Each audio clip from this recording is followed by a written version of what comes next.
La question migratoire est évidemment un enjeu majeur des deux côtés de la Manche. Les Anglais se sont sortis des contraintes du communautaire, et pourtant ils continuent à nous demander, nous, qui sommes restés dans l'Union, de gérer la frontière.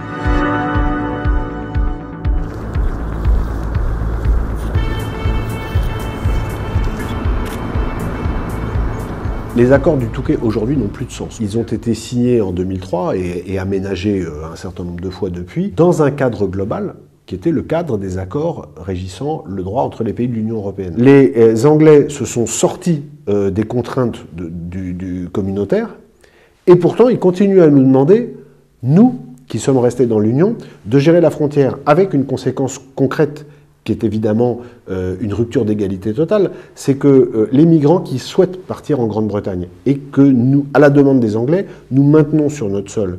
Du coup, ils deviennent régis exclusivement par le droit européen pour la question de la demande d'asile et en pratique, alors même, ce qui est paradoxal, qu'ils n'en ont pas envie, ils vont rester chez nous. Les Britanniques sont lancés depuis le Brexit dans une forme de fuite en avant, avec un mélange de provocation, de chantage. Certains dirigeants politiques anglais ont dit qu'il fallait ramener les migrants vers l'Europe, en l'occurrence vers la France, avec des jet skis.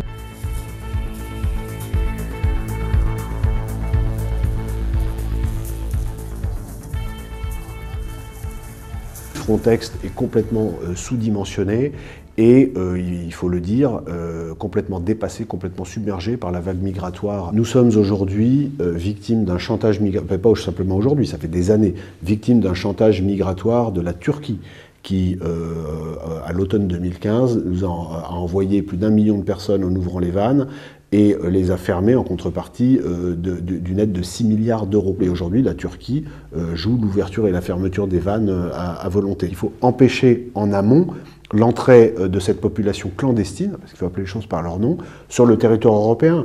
Il y a une politique qui a très bien fonctionné, qui fonctionne très bien, c'est la politique australienne, avec des navires de guerre qui empêchent les bateaux de s'approcher. Il faut durcir les frontières avec humanisme, on intercepte, on raccompagne, on donne de l'eau, on nourrit, etc. Mais l'Europe n'a pas vocation à devenir le réceptacle de la misère du monde, parce que la situation est en train déjà de dégénérer dans de nombreux pays. Pour moi, c'est un enjeu majeur et crucial des prochains mois, et en tout cas, une des premières tâches, sinon la première, à laquelle le prochain président et son premier gouvernement devront s'atteler.